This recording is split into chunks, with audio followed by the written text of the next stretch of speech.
All right. Thank you all for coming. This is a special meeting for me. I do this once a year. I think this is the third year that I've done it, and it's kind of our annual planning session.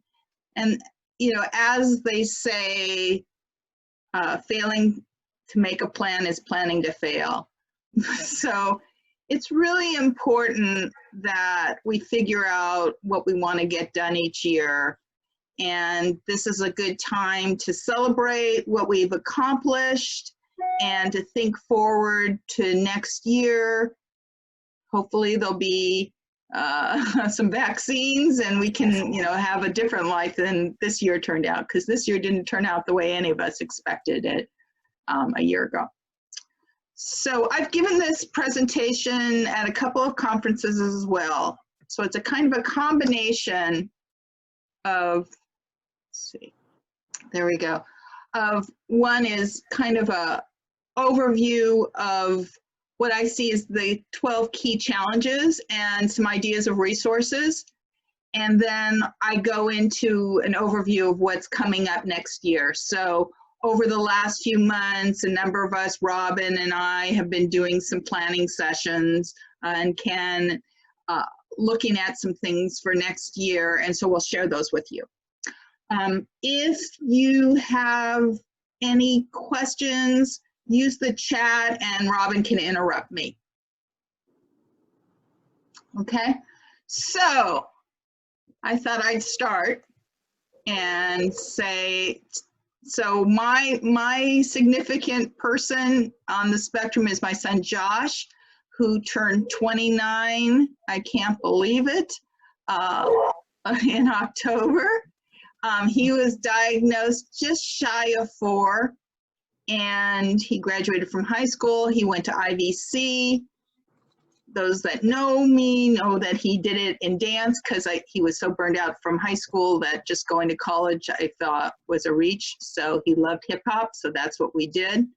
He transferred to Cal State Fullerton, which was really a good experience for him, and majored in television and film, and he graduated officially in January, and we attended his virtual graduation this year. Wow. So that's all cool. We used the paid internship program and got him an internship with Silver Dream Factory, which is a little production studio here in Orange County, and that lasted 1 week.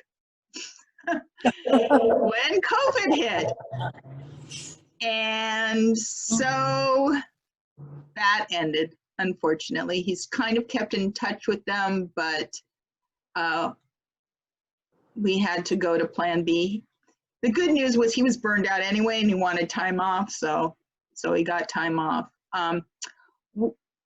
Judy of the future visited me about in 2010 or so and told me that I would be an idiot if I didn't take advantage of the recession and buy a condo back then. So years ago, we bought a condo when the market was way down because of the 2008 recession. And we've been renting it out ever since. Well, in June, our tenants told us that they were going to have their second child and they were going to move out. So this seemed like a good time now that Josh had graduated that he could move into the condo. So he moved into the condo in August. And we thought from a work point of view that he would go back and do Real People. For those who don't know, Brianna's on here, and I know she's done Real People. Real People is a program for young adults on the spectrum, teaching them After Effects, which is post-production work on video and film. So he did 2 days and said, this is not for me. So that was, I think, last week or the week before. And so we had to go to plan B or C or D. I've lost track because COVID's kind of caused me to have to come up with new plans. But he's now interning for Orange County Asperger's Support Group. And I'm gonna as you know, since we've gone to Zoom, we have a lot of video content, and so I'm going to have Josh do some editing. So that's where I am. So you can see there was a lot to celebrate, but I'm sure each of you have accomplishments for the year. Does anyone want to use the chat and kind of reach out and say what were some of your accomplishments this year? So I'm not seeing the chat.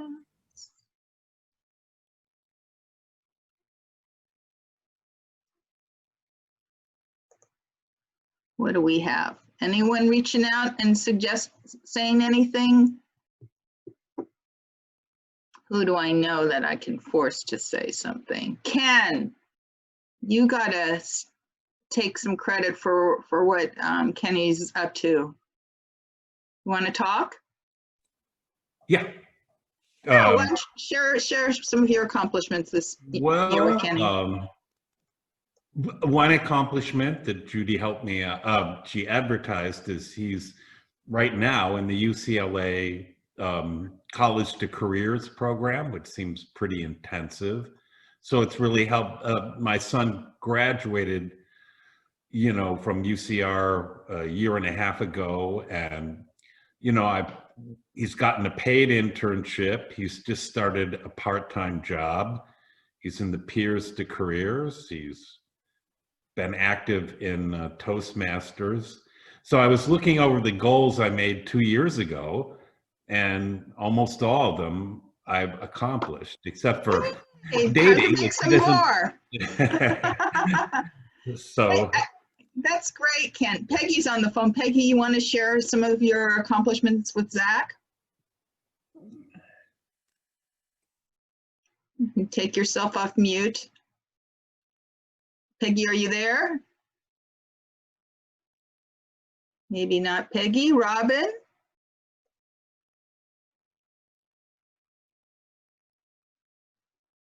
There's Robin. How about some accomplishments for you this year? Well, we finally got off the waiting list for ABA therapy. So we have in-home therapy for my son, Josh. And I finally found a good pediatrician, and I just made an appointment for a GI doctor. So those are my big accomplishments right now. Okay, great. Okay, well, anybody else want to share anything? Oh, Peggy, you're on speaker now.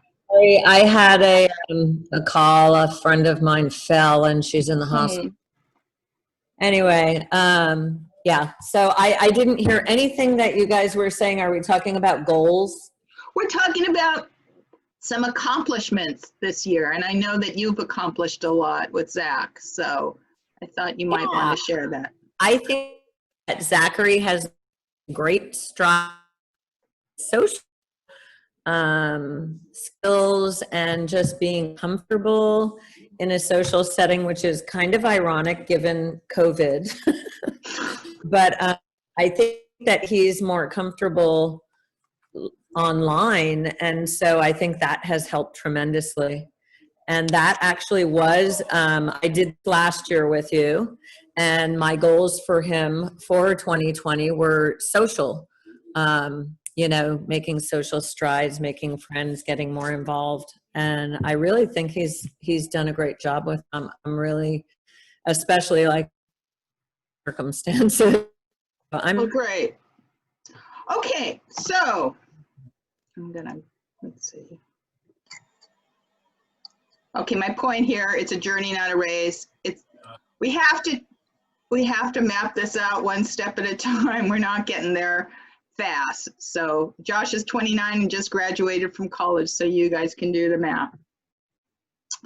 So it starts with a vision. It starts with you thinking, you know, maybe not this year. Where do you see your child or yourself? Because Martin's here and Brianna's here. Where do you see yourself in like 2-3 years? Where do you want to be? Where do you want to be living? What do you want to be doing? So take a minute and using, if you don't have the paper I gave you, you can just use a scrap of paper that's close by. But why don't you write down what you see as your own personal vision?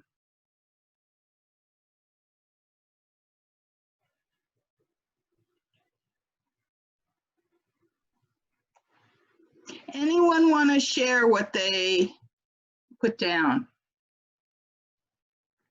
I said I would graduate from college. Terrific. Yeah. You're in college, I assume. Yes. So then that's the first step. Anybody else? Okay, probably get my high school diploma. Terrific. I just passed the test about the election and I'm just learning about it, and that real life event helped me out. Good. Hmm. Okay. Anybody else? All right. Starts with a vision. Okay. Now, what's stopping you? What are the challenges that you see that prevent you from moving forward? Think for me it's like what classes I have to take to graduate in a way. Yeah. Sometimes it's hard to get into those classes too. So, Yeah. so you know, Brianna, a lot of times the resource center, if you register with them at your Yeah. school, they will give priority to people who are registered, who have known disabilities. Yeah. And so you might be able to register early for some classes that might have been hard. Okay. All right. That's something, a little secret. All right. Thank you. Anybody else? I don't know, maybe it's the questions and the unit test that I don't know might be the answer. Yeah, or so I you may don't want to know. find some resources out there to help you. Yeah. Okay, so keep these handy. These are, we'll work some more on them as we go through this presentation. So I just wanted to share, a couple years ago, and I really would like to do this again, we did a survey of our members and about 118 responded, and these were the top concerns for them. So number one, finding employment. Number two was establishing friendships. Then succeeding in school and developing independence. Then romance, government benefits, and dealing with health issues. So these were the top concerns that our members had.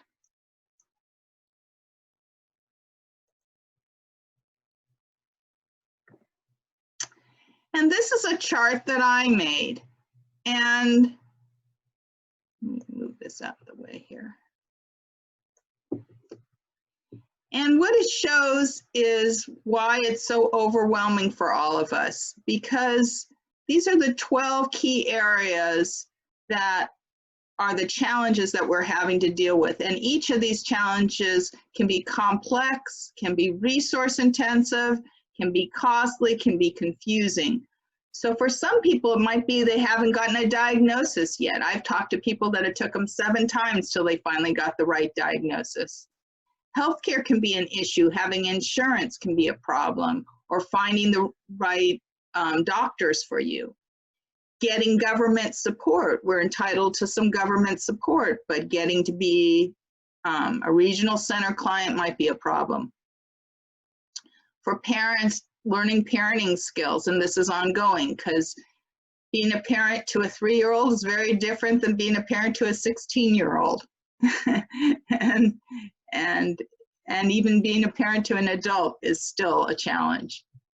Therapies, kind of those problems that you identify, are there some therapies available that will help you through them? Education, and that's a whole path, right? Psychologists, psychiatrists, medications, social skills, relationships, life skills, career and employment, which then leads to financial. So this is ongoing, and it's something continuously challenging us. You get one problem solved, and now you got to solve the next. And there's also periods of transition, right, where you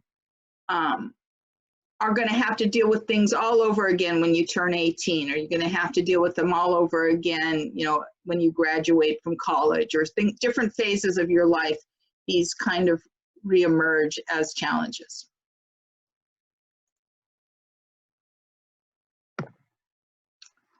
So what I'm going to do is go through those 12 and just kind of give you some helpful hints and some resources and some things you should think about, some pointers. And so that's what we're going to do next. So a diagnosis. Now, a lot of people may not have gotten their diagnosis, and that's all right. The reason to get the diagnosis is really to help you map out your future and supports that you may need. I know when my son was diagnosed, there was nothing there. You know, there was ABA, and that wasn't called ABA, it was called Lovis, and there was nobody delivering it except for CARD had one person down here. So, but now there's a lot of resources out there. But some important ages to think about are age 18 and age 22. Age 18 is important because to get regional center services, the diagnosis or the disability must originate before age 18. So if at some point you want to be a regional center client, it's very helpful if you have that diagnosis before age 18. And then also for Social Security disability insurance, you have to have that diagnosis before age 22. So those are two really important ages to think about if you haven't gotten your child or yourself diagnosed. Here's some resources of places you can go. I added Dr. Lindsay Sterling, who spoke earlier this year. She was the psychologist from Long Beach who talked about relationships. And a lot of times you can fund this through your health insurance, or if you go and you're a Department of Rehab client, you indicate that you need to get this diagnosis to get some services. If you say it right, which I'm not sure I know exactly what right is, they might fund you getting the actual formal diagnosis. When you get the diagnosis, put it someplace safe. There's like certain documents in your life that you're going to need over and over and over again, and this is one of them. So keep this in a safe place.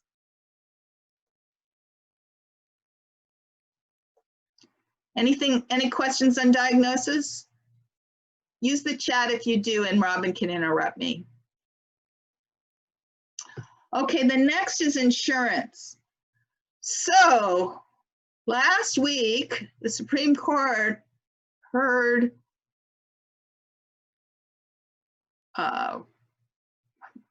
pleadings about removing the ACA, and it sounded like from their discussion that they're probably not going to do it. For parents, if you have a child with a disability, normally your child you can keep, because of the ACA, you can keep them on your insurance until age 26.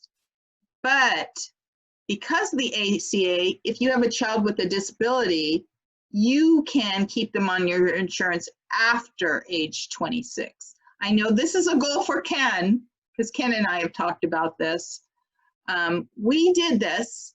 It was a real pain in the butt to do because your benefits department doesn't do this normally. They're not really aware of it. So give yourself long runway, expect lots of hassles, but it's possible to keep your child on your insurance. And it's not just your health insurance, you can keep them on your dental insurance and the other programs. If they get SSI, they get Medi-Cal with that. And just FYI, Medi-Cal, what you'll see that one of our speakers is going to be the major provider for Medi-Cal here in Orange County.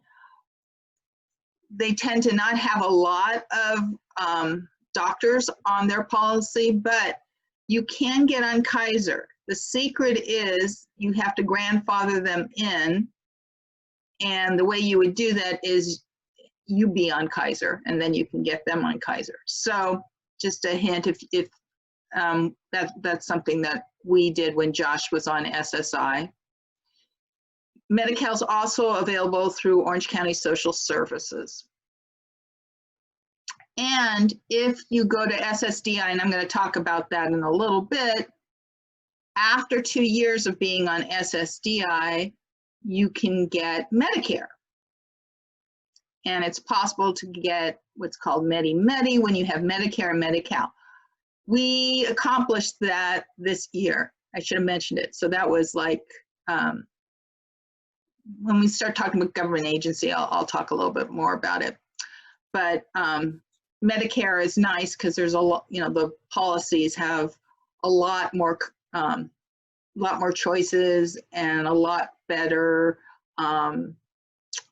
more doctors available. Judi, let me interrupt you really quick. Yeah. Ken had a great tip for everybody in the chat. Okay. It's that keep your documents in digital form and PDF for easy access. Good idea.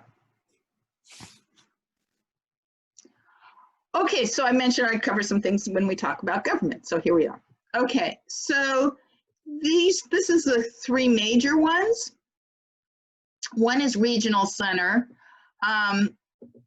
Regional Center is a nonprofit that's contracted by the state of California to coordinate lifelong services for individuals with developmental disabilities. It's not an automatic thing. You have to apply. It's a lot easier to get in when you're young. I know we got Josh in when he was 4, and all we really took advantage of was respite services. But we kind of let it die, but it's possible if you've done that you can have them reinstate your child as a client.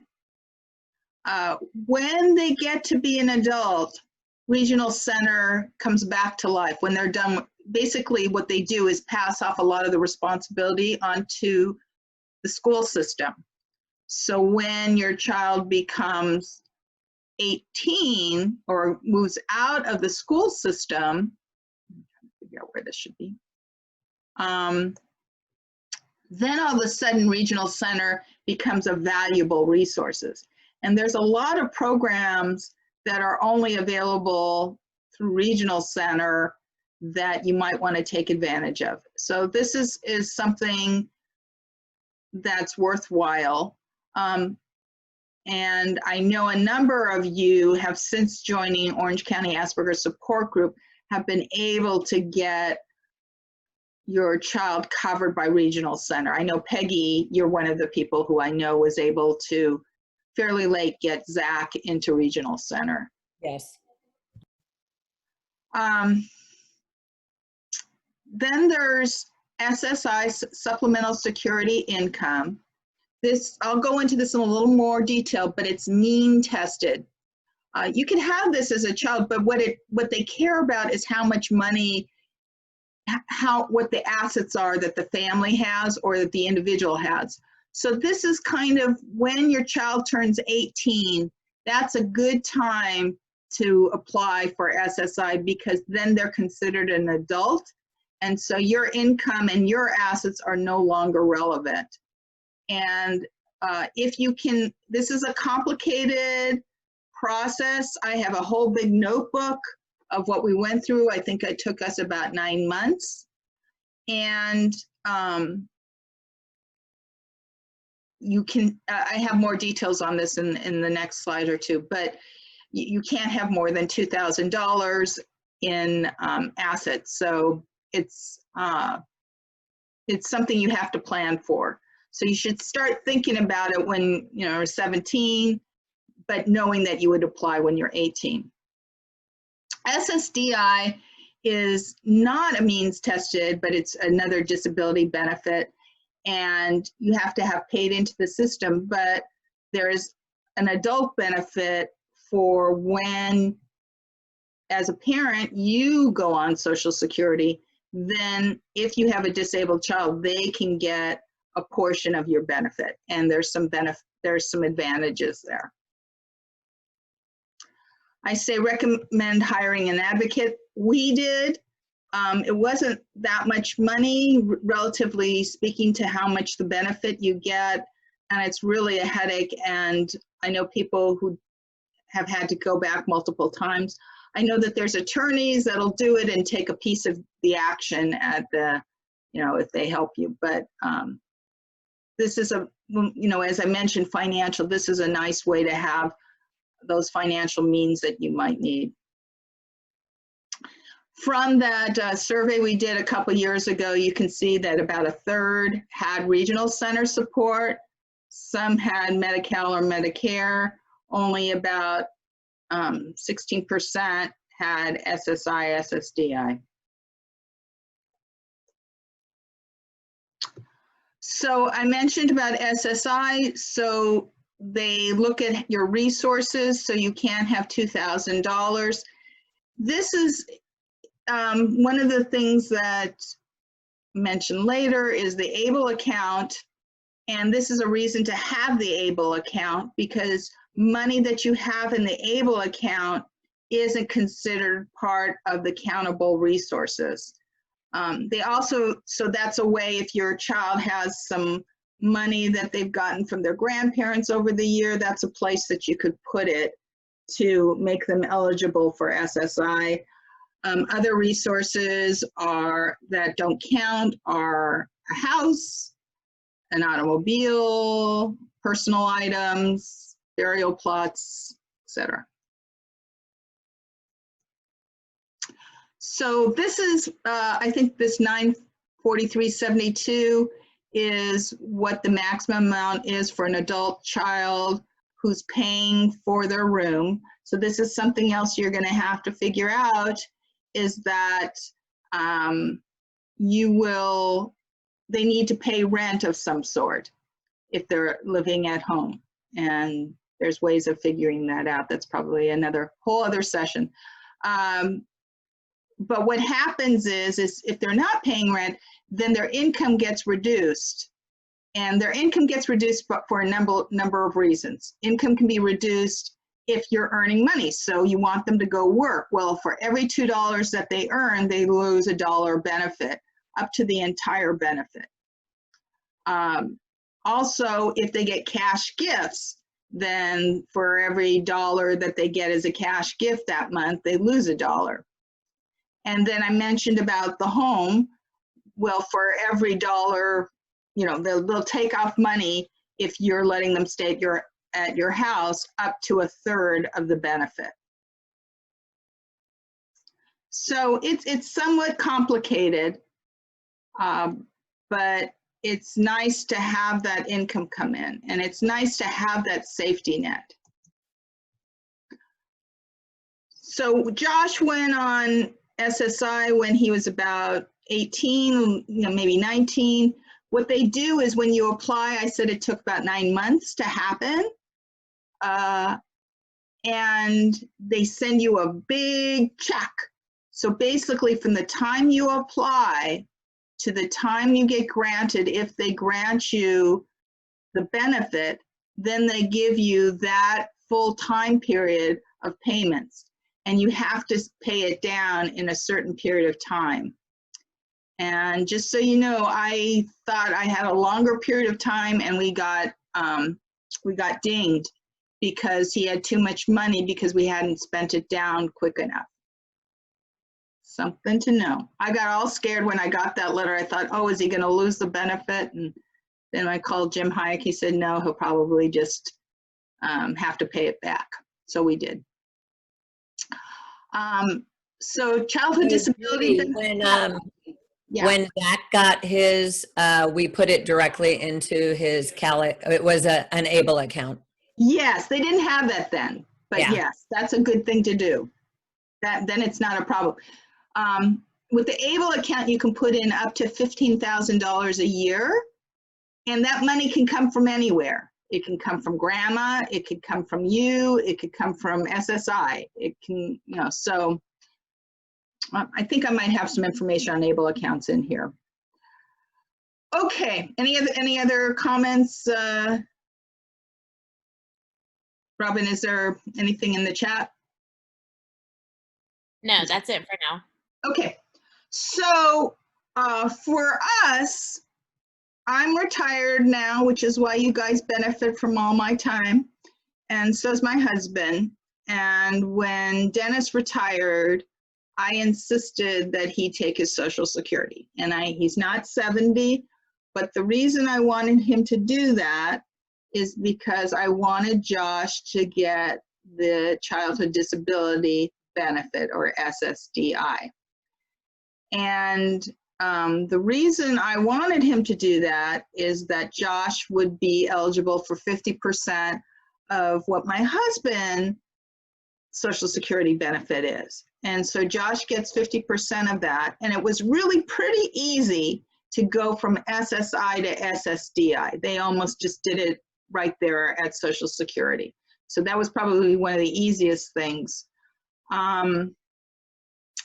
If Dennis should die, then Josh will get 75% of what his payment would be per month. So that's good to know. So for Josh, it was more money, and the money isn't as constrained as the money on SSI. So for example, for every dollar earned, he doesn't lose that money. And so so there's more flexibility. There are other restrictions, but it's not the same as SSI. So this is a little chart I made. Got to move my head again. Let's see, I don't know if I can. This is a little chart I made to compare them. So with SSI, its max on hand is 2,000. You don't have that with SSDI. Parent requirement is that parent has to be either receiving Social Security or deceased. The benefit, it'll vary by what the parents are making in terms of SSI. And if I take mine at 70, then Josh will move to my benefit and probably be earning more if he's still on it at that time. That whole in-kind income impact, work isn't the same. And the insurance switches from Medi-Cal to Medicare. There was a bit of a process for doing that because, like I said, that's after 2 years. And I have a touch screen and I just moved it with my finger because my mouse wasn't working.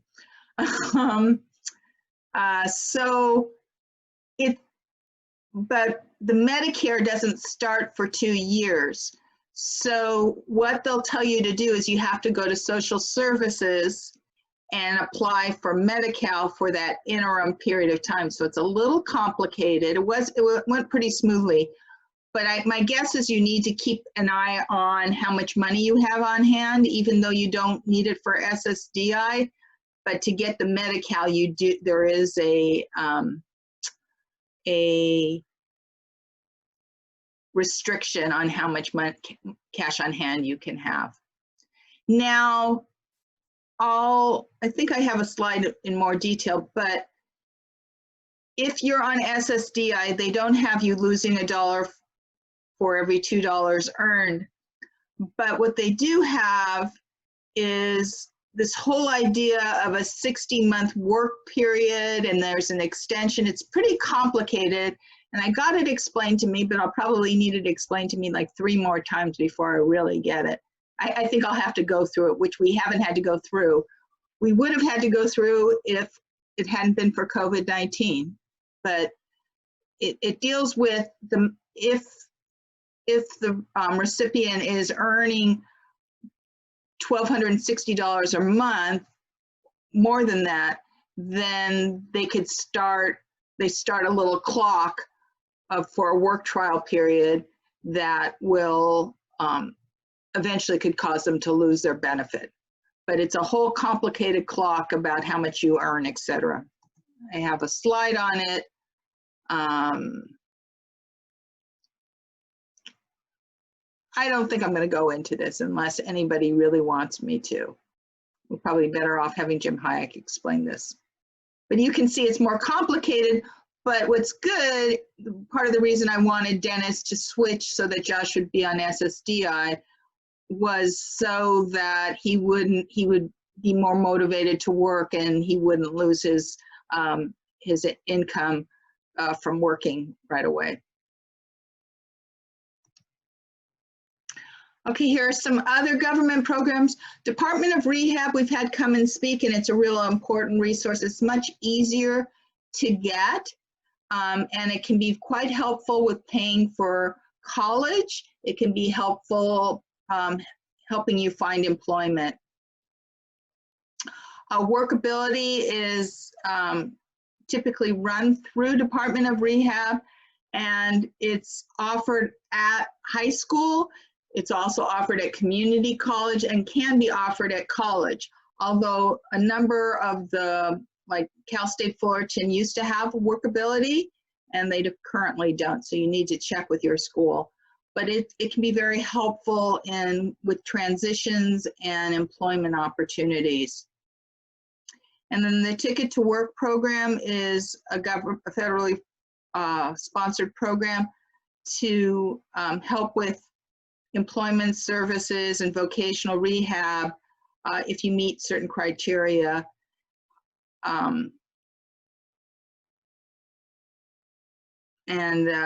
can get access to this in high school as well as in college. Okay, so that's it on government programs. And just so you know, I usually have Jim Hyatt come either once a year or every couple of years to talk about government benefits. And we have his slides on hand. He came in February, but it wasn't recorded because it was before COVID. But he's going to come and speak next year. And he's really good at going over these benefits. Okay, parenting. If you are a regional center client, they do fund parent training. This is something we did and was really, really helpful. Our kids don't come with user manuals, although there's a lot more books out there now, but it's really helpful to get parent training. My advice for parents is don't try to do everything yourself. It's exhausting in terms of your everything, the social coordinator, the tutor, the therapist, driving them here and there. It's a lot of work. So don't try to figure out ways so you don't have to do everything yourself because it's too exhausting. I always say that it takes a county, not a village, but for somebody on the spectrum, it takes a county, and that's because you really need help. We've had a number of people pass through our group who had really difficult issues with their teenage kids. I mean, I don't know if you remember being a teenager, but I remember my house when we were teenagers, and it wasn't a fun place to be because we were all really trying to test, feel like we should be independent, and our parents weren't quite ready for it. But an adult on the spectrum, it can be quite challenging, and there can be defiance. So it's really important that you work on this relationship. The younger you can, the better it is. Because the older, if you don't have a good relationship with your child, it can lead into a lot of defiance and you lose control, and it could lead to a lot of depression and drugs and a lot of serious problems. So really try to the earlier you can get a handle on that relationship, the better it is. We have our relationship with Dr. Gantman, which I think is helpful. One of the things he's going to do next year is actually teach a parenting class, because we get a lot of ask the expert, I've got this problem, help me fix it, versus, hey, tell me what I should be doing, give me a more holistic view. There are other parenting workshops that we've exposed you to or that are around the county, and you should take advantage of that. And if you are a regional center client, get respite care so you can get some time off. Anybody, any comments, Robin, about parenting? Oh, well, you mean for me? No, I wasn't asking you personally. Oh. Although we did have an experience this weekend. Nothing in the chat. Thank you. Okay. Okay. You're calling me out, Judi. No, I wasn't. I was just asking you as the chat monitor, not as the mom. Okay, so therapies. I'd like to show this video. One of the things that Orange County Asperger Support Group does is we sponsor a summer program with the Chance Theater, which is in Anaheim, and it's a theater group. They, about 12, 15 teens on the spectrum, spend about 5 or 6 weeks with Karen O'Hanlon from the Chance Theater, and they learn theater techniques, and they share their life experiences and have a lot of fun, and then at the end they put on a show. And I loved, this was not from this year, which was all done remote, but it was from the previous year, and it's a skit on therapy, and hopefully you can hear it. I'm going to share it right now with you.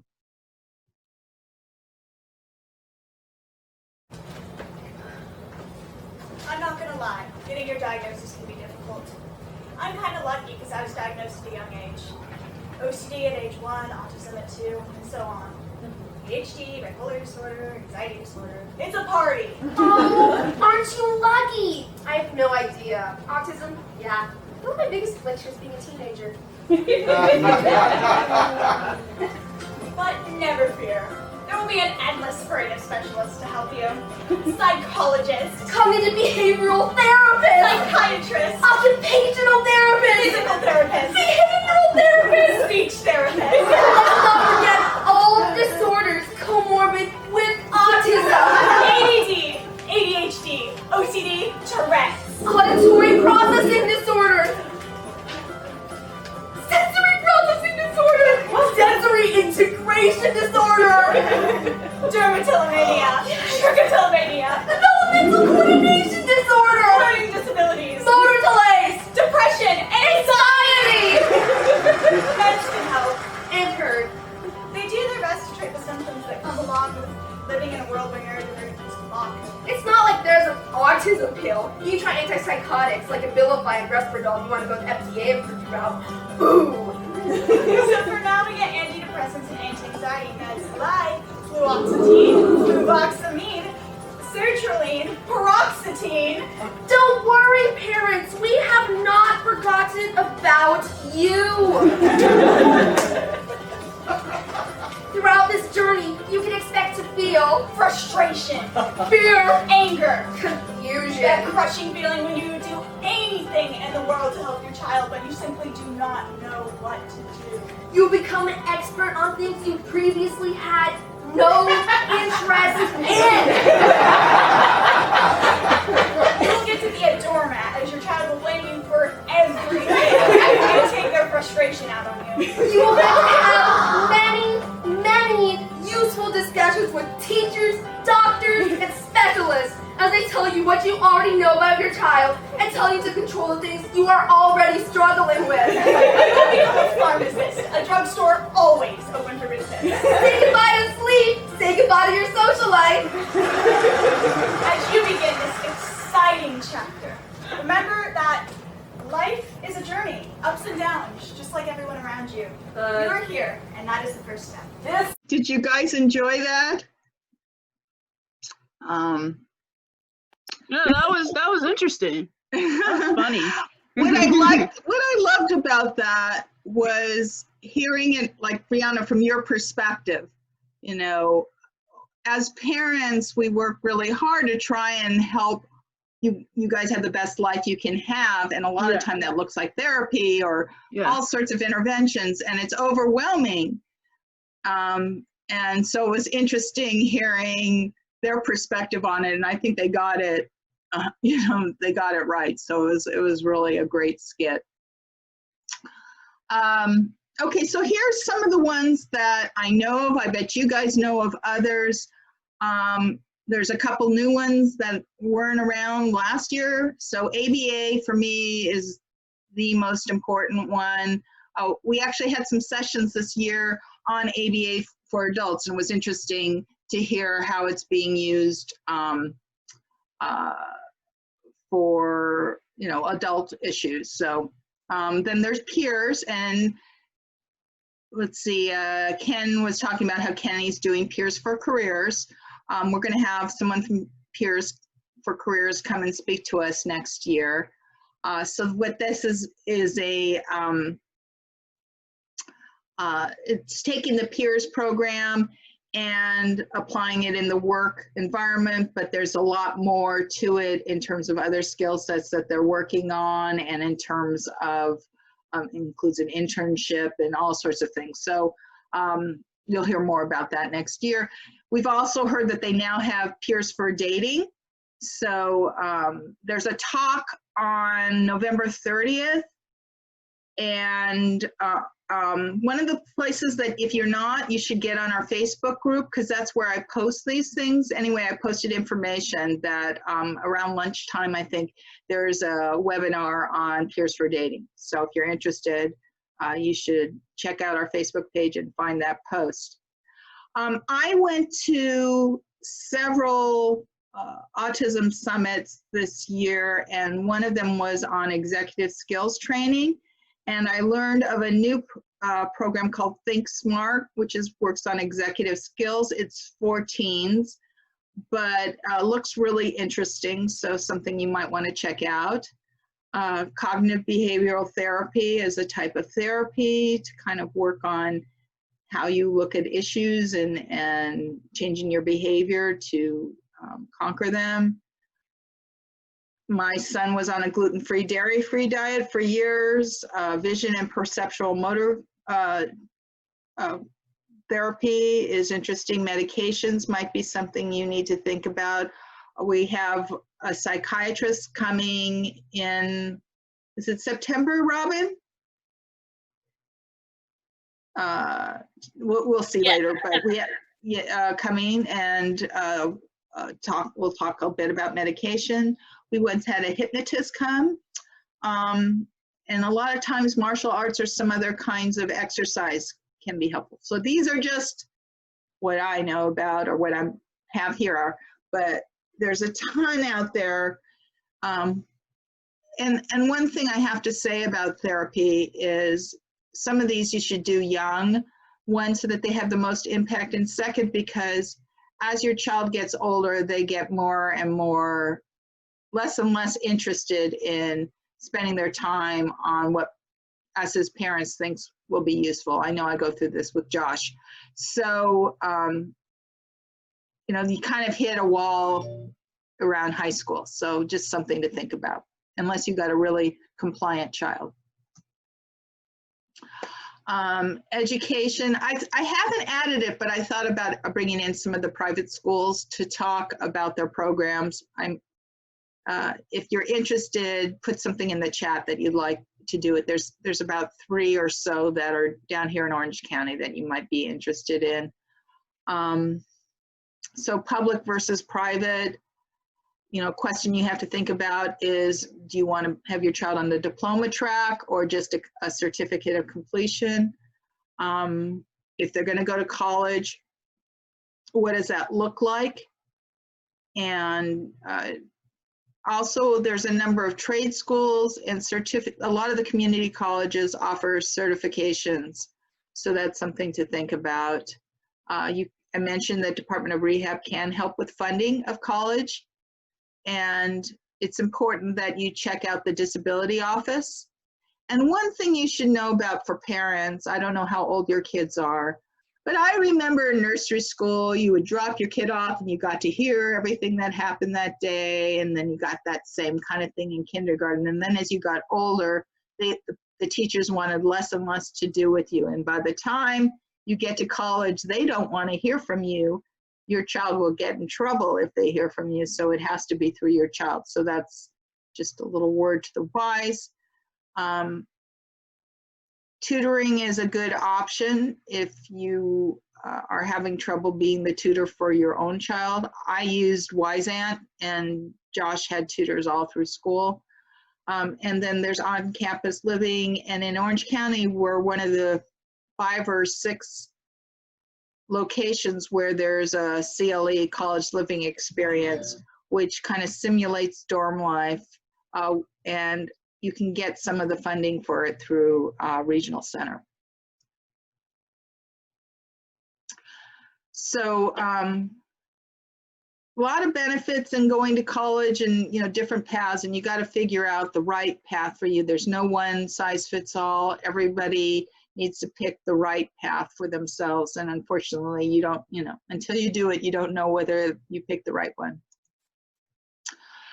This is a chart I made from the survey we did a couple years ago, and it shows the educational path that our members were at that time.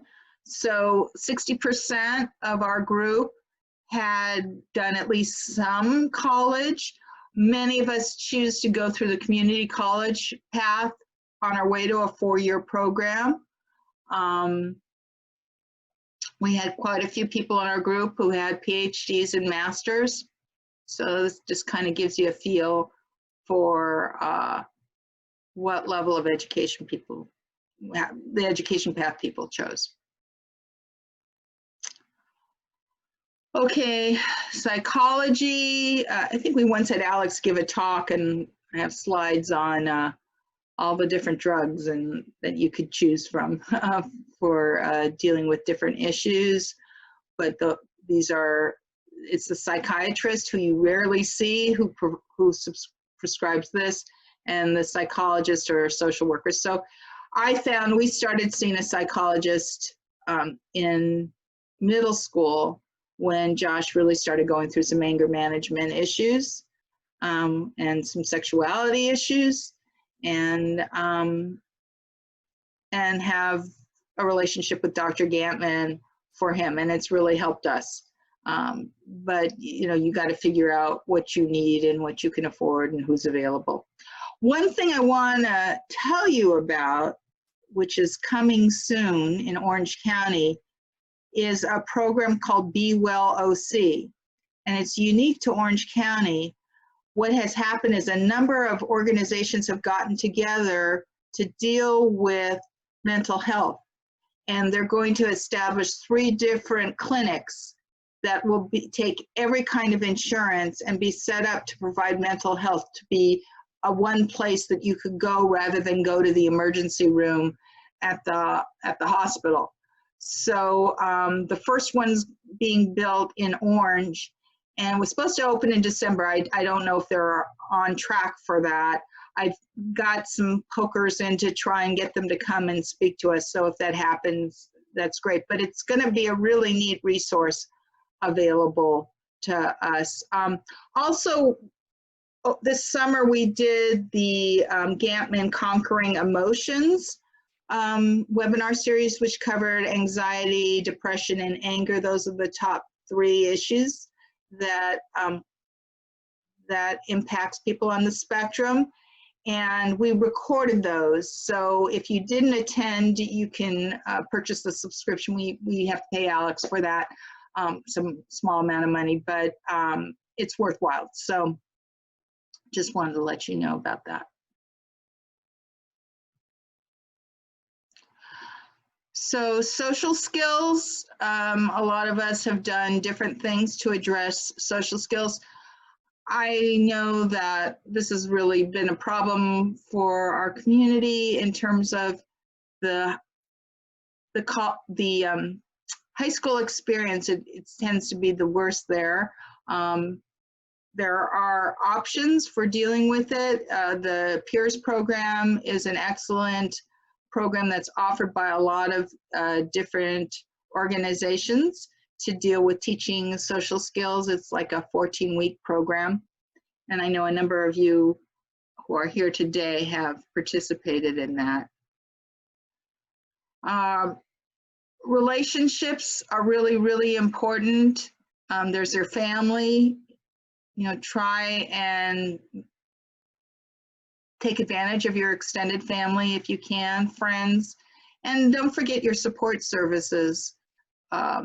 One of the things that we did, I think it was last year, is we updated our special needs trust, and Josh is an only child, so we've decided that we're going to use a fiduciary when we're gone to help work with Josh, and we found somebody we really liked. So these are, you know, it's important that your child have relationships. We had Josh meet with our financial guy this year, and we're going to meet with him regularly.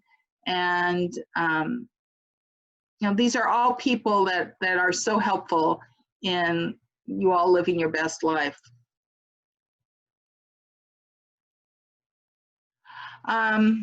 When we talk about social skills and relationships, I'm really proud of our Toastmasters group. We've had it for 8 years, and I've got a little video that I put together in the last month or so that I thought I would share with you. So let me.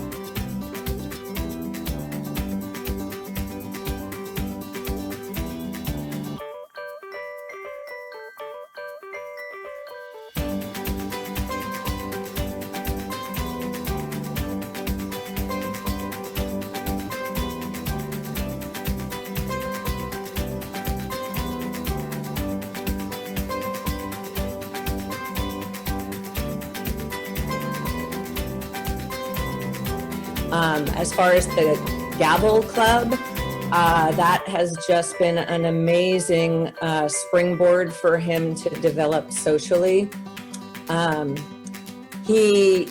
Watching his progress and all of the people involved in Gavel Club, to see their progress from when we started a couple years ago until now, they've just blossomed with their confidence and speaking skills. And I think most importantly, their social skills. They've developed friendships. We all have. Yeah.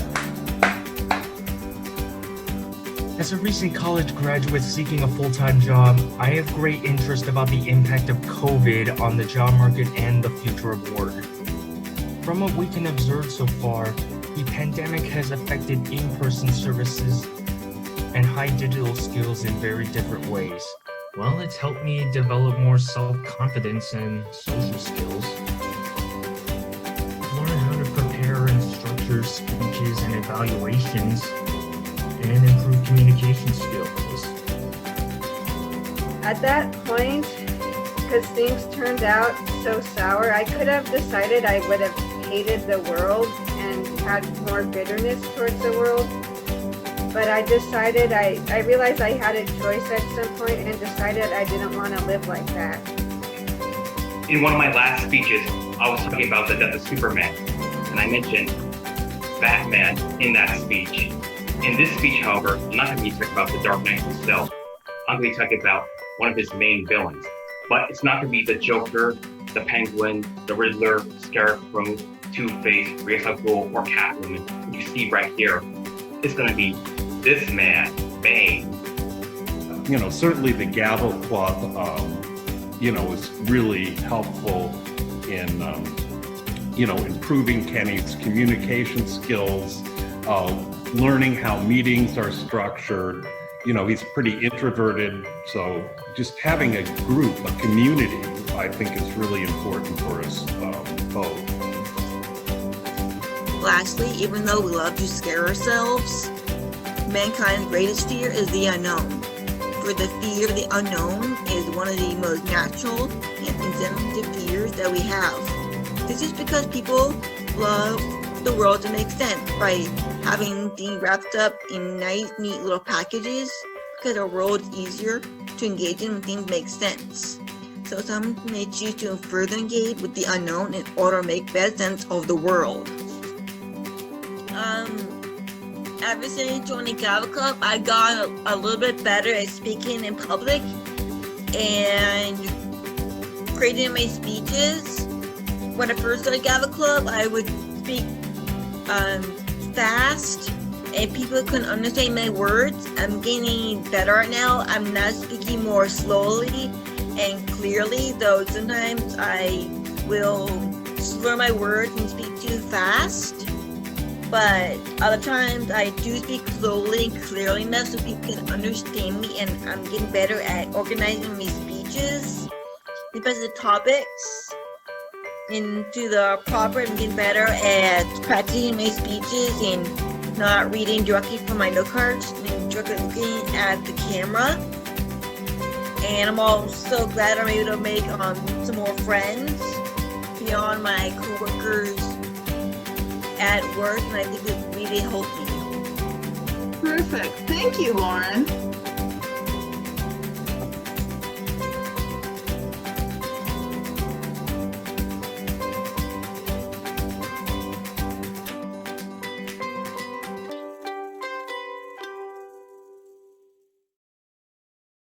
Next is life skills. There's all sorts of life skills. And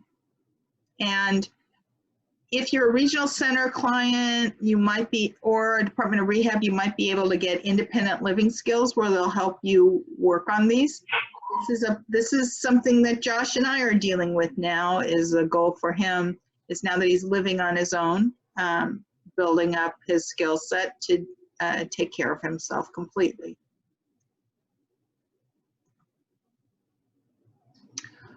Okay, so this next area is something that we've devoted a lot of energy to working on the last few years, and you'll see some of the fruits of it this next year, I think. And that's employment. As I mentioned, it was the top issue for our members, and here's some data that might help you understand that you're not alone. As autism continues to rise, it's now is it 1 in 59? I think it's 1 in 54 now. I think this slide is a year out of date. So it's about 2% of the population. And just so you know, that's a lagging indicator, because that statistic is based on people being diagnosed by age 8, and this data is 4 years old. So it's based on people that were born 12 years ago. So at the rate it's going, it's got to be much higher. And Alex points out that there's a lot of people that get late diagnosis, and that's not even included in this number. So think about that in terms of how many people are dealing with being on the spectrum. So these are some data points in terms of employment, but I think the one that bothers me is that 90% of young adults with autism are either underemployed or unemployed. Did somebody want to say something? Okay.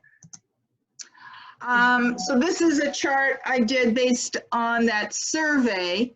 So it's kind of interesting. So this happy person, these 19% of our group who were at working age were, so it's like, 1 in 5 were happily employed. 18% were employed, but they really didn't like what they were doing. 32% had worked, but weren't working now, and 31% had never worked. So you can see that, 80% needed some help with employment.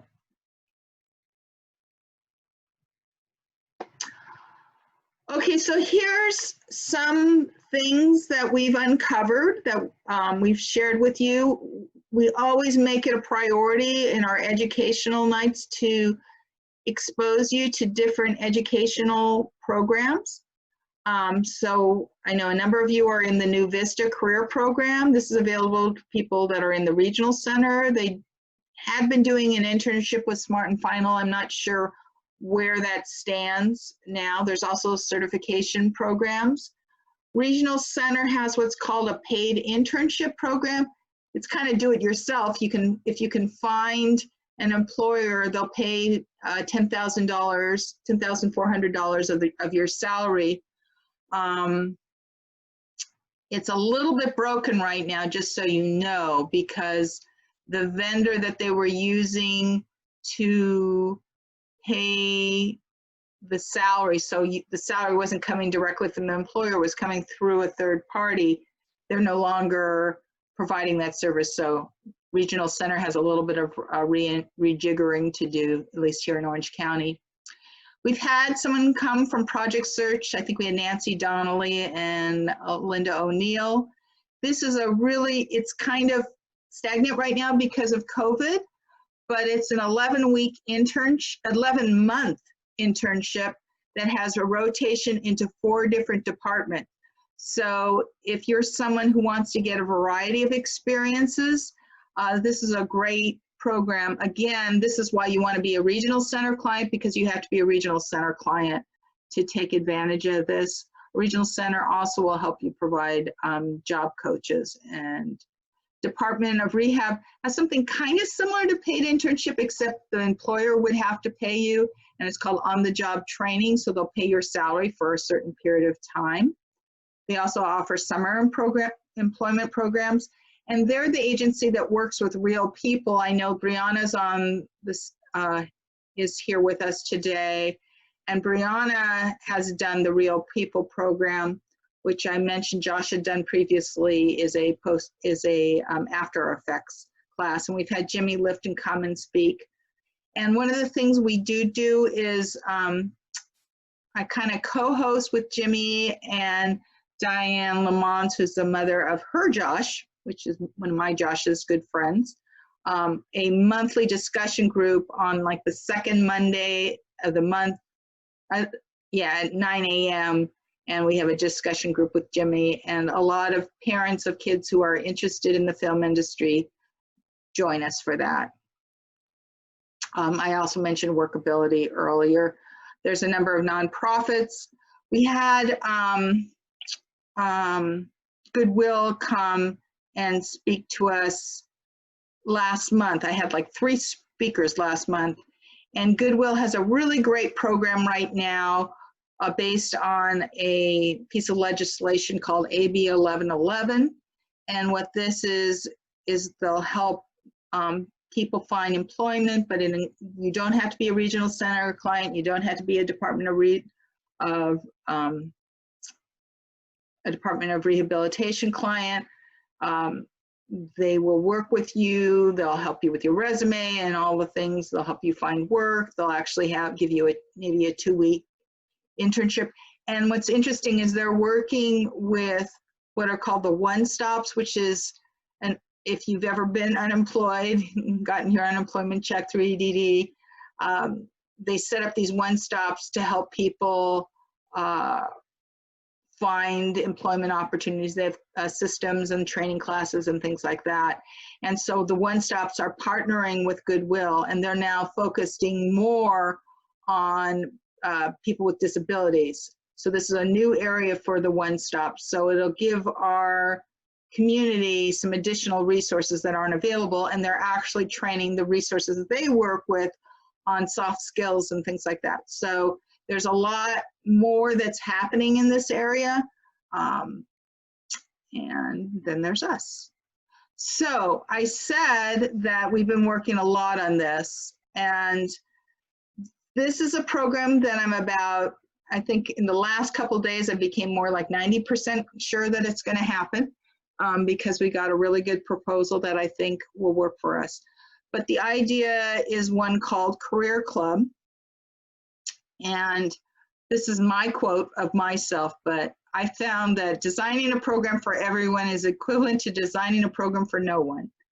And that I've seen a lot of programs out there that are designed to help everybody, and they tend to not work that well with our population.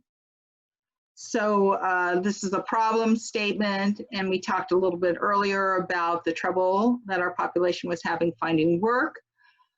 But some of the issues we see is that our kids, or you guys out there, look like you're not really that interested in getting employment. My son and I we actually had a session with Dr. Gantman on his motivational issues, which he admitted were dealing with executive skills and just not really sure he cared, you know. So that's a big problem if you want to find work.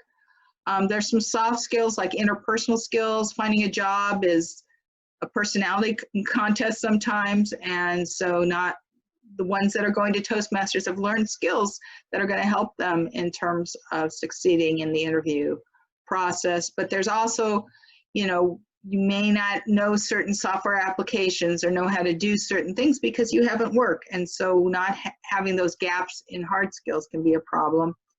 There's a bias to hire, you know, the shiniest penny in the bunch, and that's based on social criteria that may not make our population stand out, and so employers are biased against it. And then I mentioned all those different resources, and that's confusing, isn't it? If you're not confused, I'd be surprised. Ms. Bean, you've done this a few times before, but it's very confusing out there, and so it's hard for you folks to navigate. So the Career Club is going to be focused on college graduates between the ages of 22 to 50. The reason that group is a lot of people who aren't college graduates are kind of just looking for a job, and there's a lot of good programs out there to help you find a job. So if you're happy with just, you know, finding some work, then there's alternatives out there. But there's 90% unemployment or underemployment for the, you know, I said 60% went on to college. So those people that graduate college are having trouble. And Cal State Fullerton should have a workability program, and they don't. So the kids that graduate from college are not necessarily finding employment. So these are all the different people that we've talked to about this program. There's Cindy's name. And we've talked to all the agencies. We've talked to people that are doing job development, just a lot of different people, some psychologists, about this concept. This is basically what it will include. So it'll include an assessment so that you can understand yourself, understand your strengths, understand what kind of career makes sense for you. Then there's a readiness course that teaches you this. It actually looks like this is going to be more about teaching you some work skills. And then there's search support. When you go on board, there's some help there. And then there's an ongoing monthly session for success at work. And then when your work ends, some support in transitioning back into the search process. So this is kind of a format of a meeting, which would be about 90 minutes. And it would include a guest speaker, which we draw from those 24 people who we spoke with, who all were happy to support our program. Include a roundtable where people would talk about what's going on with them, and some in-depth planning sessions. This goes into more detail on the curriculum. And so here's where we are. So I mentioned the 24 people are interested in helping. We had a focus group and an informational meeting with a number of, I think about, Robin, what were there, about 8 or 9 people that participated. I've been talking to Sasha Zidek about supporting us, and we were in the process of choosing an instructor. And I think we're leaning toward Jan Johnson Tyler, who sent me a proposal this weekend, and she is a DOR vendor. So the good thing about it is that funding this program can come through Department of Rehab, and she has a lot of the curriculum already developed. So I think it's something that we can do at the beginning of the year. So you need to keep an eye on this program. I'm one of a number of people involved in the Orange County Transition Initiative. This group now has a website which has a lot of resources available. It's a collaboration between government agencies, educational groups, nonprofits like our own, colleges, all sorts of different people working to help with that transition from high school to adulthood, dealing a lot with employment.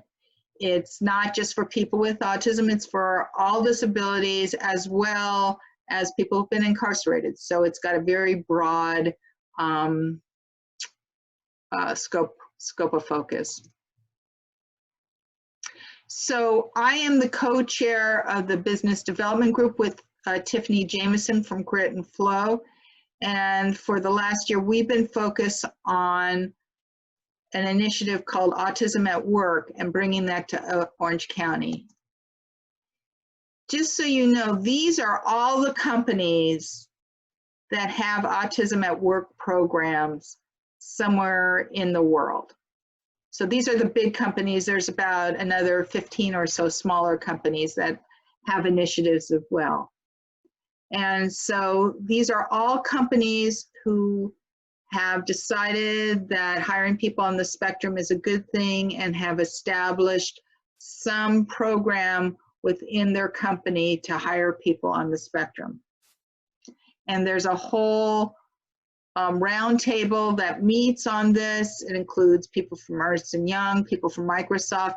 One of our ex-board members, Richard Stein, is working for Microsoft. He got hired through their Autism at Work program, and he's now a data scientist making 6 figures and living in Redmond, Washington. So that, and he was one of those underemployed. He was working for UC Irvine as a researcher before that. But they have a lot of tools, and this has been an area of focus. Back in April, we had a session focused on Autism at Work. We had 100 people register for that. And one of the speakers we had was from SAP, which was one of the first companies to develop an Autism at Work program. And that particular webinar is recorded. So our goal for this next year is to develop, is to continue on that goal of expanding Autism at Work initiatives in Orange County. And we need to reach out to a whole bunch of different size companies, small, medium, and large. And you guys can help, because you can help influence your company or introduce us to people who within your organization who might want to help drive hiring, because it's, you know, maybe it's one of those pay forward kind of things. You may work at Western Digital and your kid's not really a likely candidate, but you know, that might be helpful for somebody else. So I encourage you, as we do more in this area, for you to get involved. Just, I played this before, but I think it's a great little video about an Autism at Work program at Morgan Stanley Chase.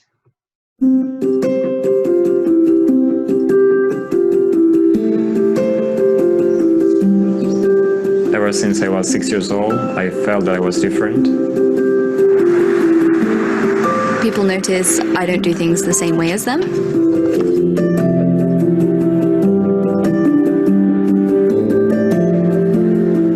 Most autistic people have anxiety. We think that we mess stuff up and we kind of try and overcorrect. I process my senses in a different way. So any kind of sensory input is very intense for me. Whenever I hear conversations or very high-pitched sounds, that's very distressing for me.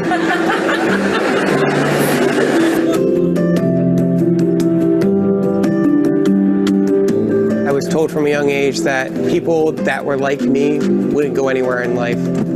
I was put in different facilities, told that I wasn't going to be as smart as other people. Before I joined JP Morgan Chase, I struggled to stick in the same job. I never felt in any of my previous jobs that I was utilizing my full potential.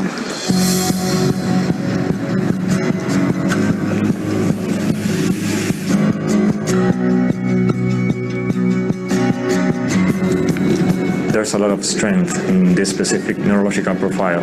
Here in JP Morgan, I make reports and they help to make assessments about how much people we need or how are they performing.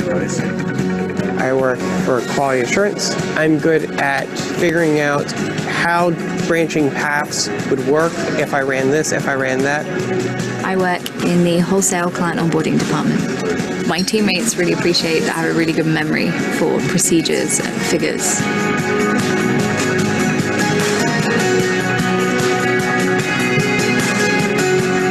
Working at JP Morgan has been a high point of my life.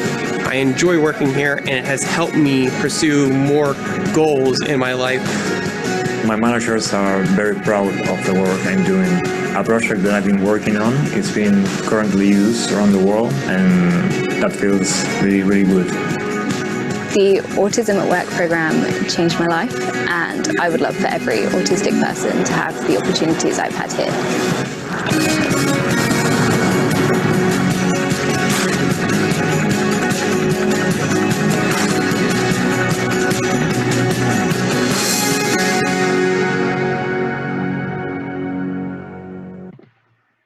So to make that happen, you know, it's really going to take all of us.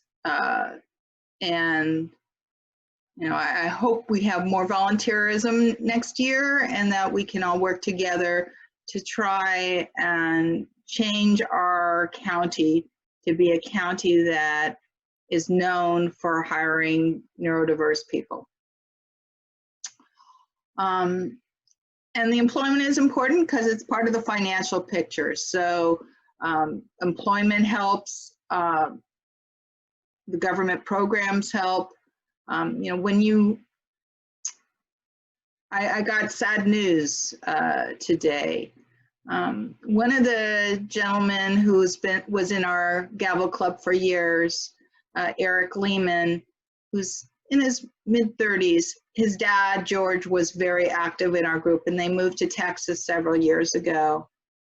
And they came back last December and came to our Gavel Club meeting and participated. Anyway, I got word that George had passed away just yesterday of cancer.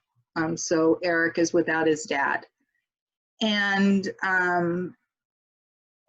I had heard about a month or so ago when I talked to Richard Stein that George had been sick, and I had meant to reach out to them and I hadn't. So I feel very sad about that.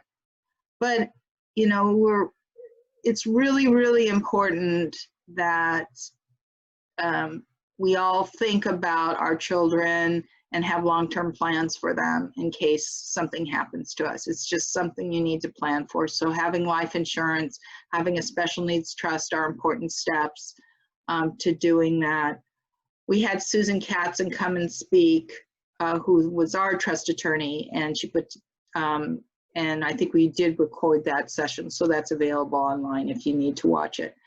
But really, the way we were able to fund Josh moving into the condo was, one, deciding to buy it ahead of time, but also my sister-in-law passed away about, let's see, it was 2014, and we had already worked on the special needs trust and sent letters to people, and she gave her 401k to Josh's special needs trust. So that has been what's enabled us to have Josh. What we do is take money from that, put it in an Enable account every year, and then that'll pay his rent.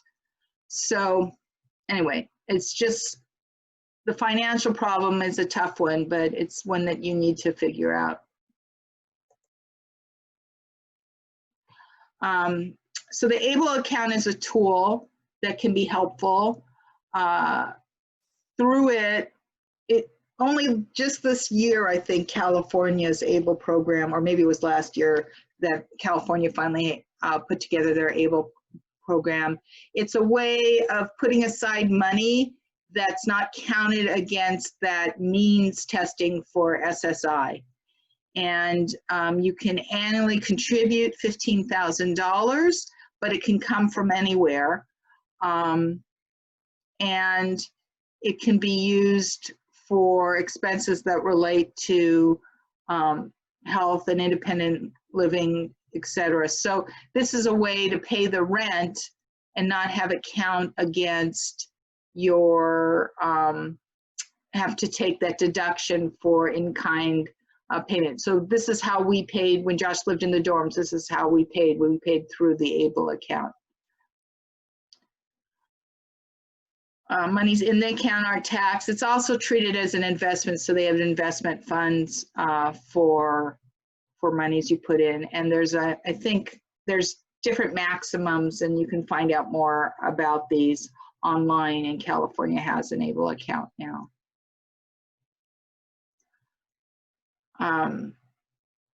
Talked a little bit about special needs trusts, but it's a way of setting aside money for your child, you know, after you're gone. It can also be used while they're alive as well, although we don't use it that way.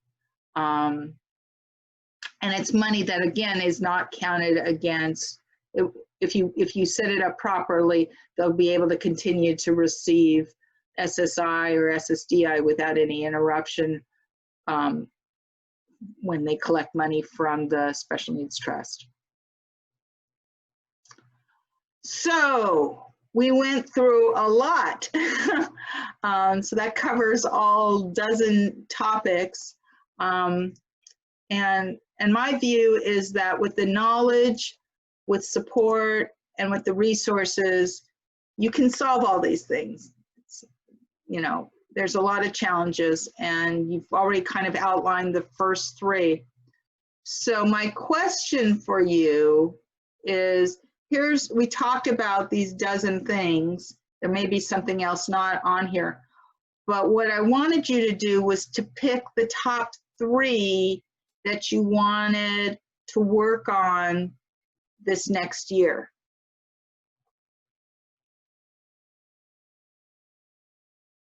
From those, you know, what would be your top 3-5 goals, and what would be the next steps? So for example, the gentleman who was talking about his high school diploma, maybe it's talking to Department of Rehab and seeing if they have resources available to you to help you achieve your GRE, or what classes they might have to help you. So it may be finding some resources out there. So what would be the next step to help you achieve your goal? The career and relationships, life skills and relationships.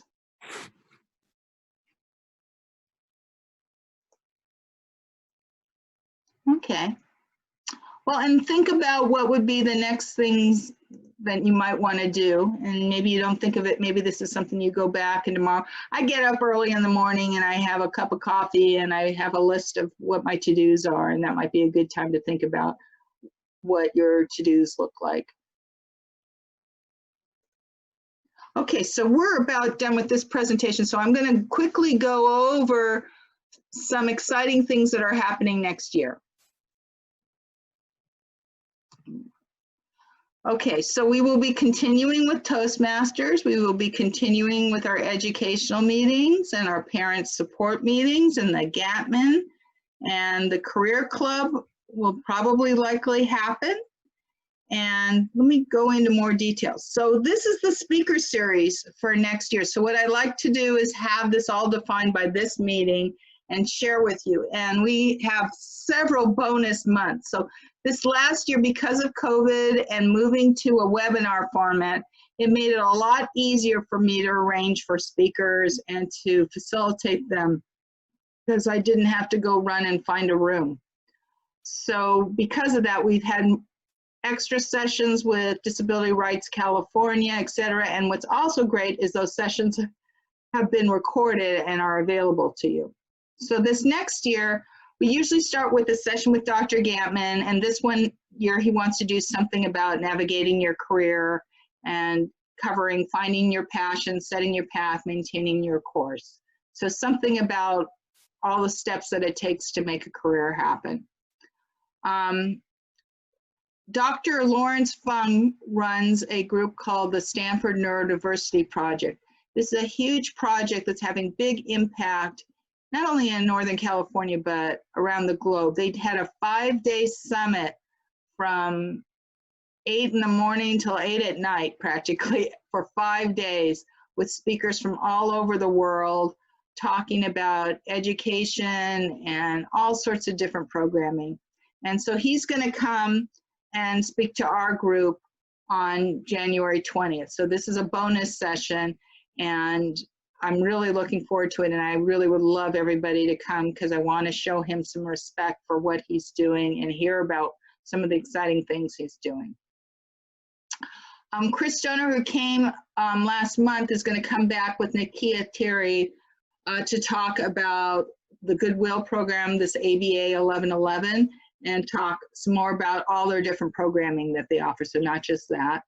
And then we're going to have Pam Arturi from Easter Seals. This last year or so, she's run a whole series of webinars to help job developers learn different skills to help you guys. And so I wanted her to talk about that and what they have planned for this year. We just locked down another bonus session. This is with Dr. Rena Factor, who's going to talk about Peers for Careers. And so she'll be doing that on March 29th. On the 19th, that's a holding spot for us to go into a deep dive on autism at work. Just so you know, just the last month, SAP had a 5-episode webinar series on their Autism at Work program.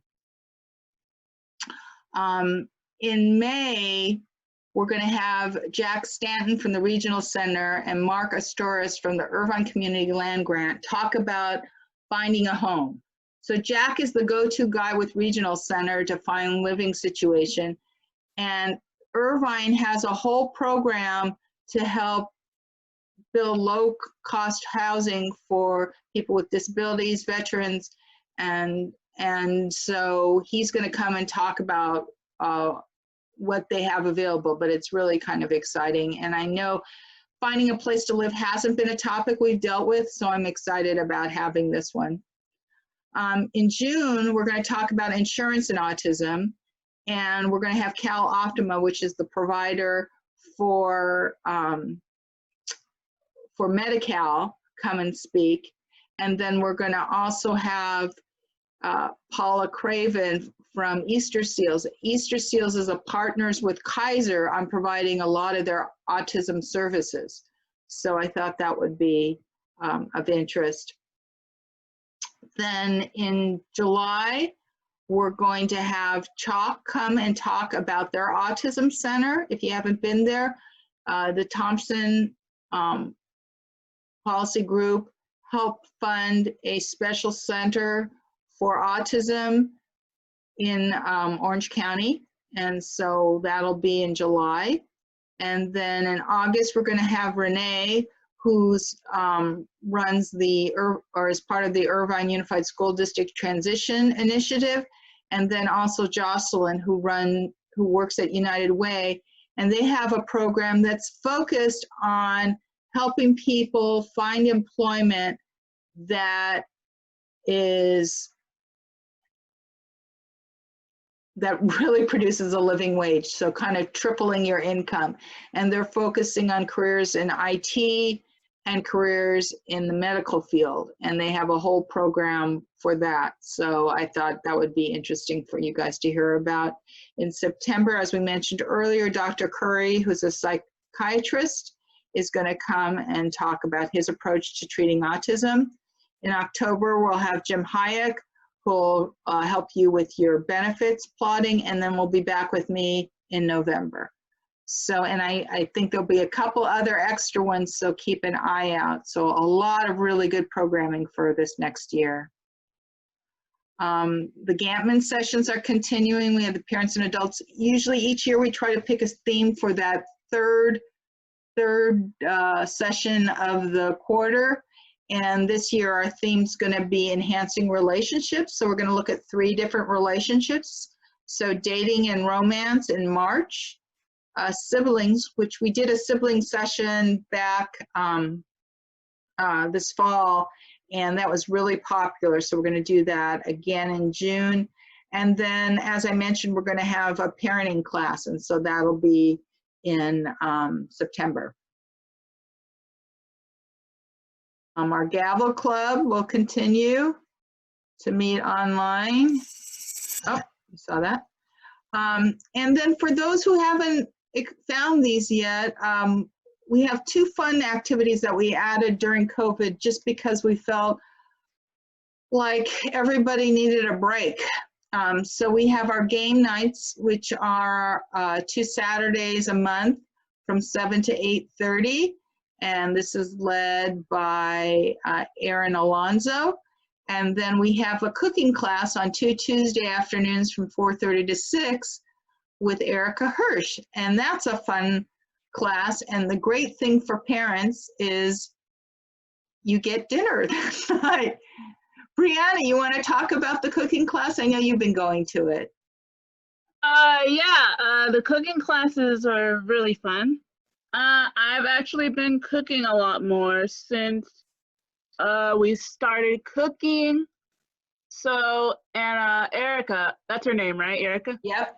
The instructor is really nice, and she's just an overall really good instructor on teaching us how to cook. And yeah, and it's fun. It's a fun hour and a half. Yeah. And we haven't had, bring a parent though.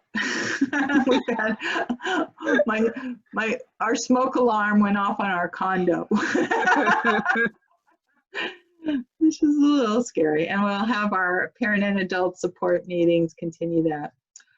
These are some resources. So this is our website, which we keep our calendar up to date, just kind of the next month. You can become a member if you haven't paid for dues.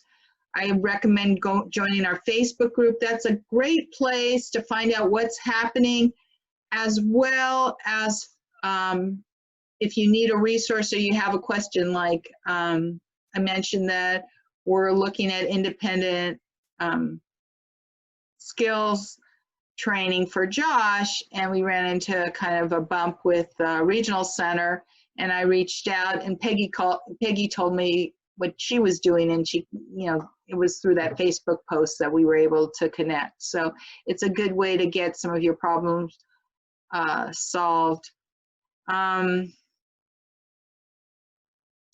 Let's see, there's a YouTube channel. So all those webinars and things and Erica's cooking classes and stuff, we've been posting on YouTube. So we now have a YouTube channel. If I get 100 people, I can change the name to something more memorable than the series of numbers that it is right now. But if you click on these links on your PDF that you got set, that you can download, you can visit the YouTube channel. We also have set up a LinkedIn group called the OC Autism at Work group. And this is for parents, it's for individuals on the spectrum, it's for employers or job coaches, anyone that wants to help us build out this employment community in Orange County. And just to mention, Brianna, you and Savag are on the call, and you attended that LinkedIn coaching session. So we had a one-on-one coaching session with LinkedIn last month, and that was pretty helpful, huh? Yeah, it was. Yeah. So that's it for today. We have about 12 minutes. I'm going to stop sharing.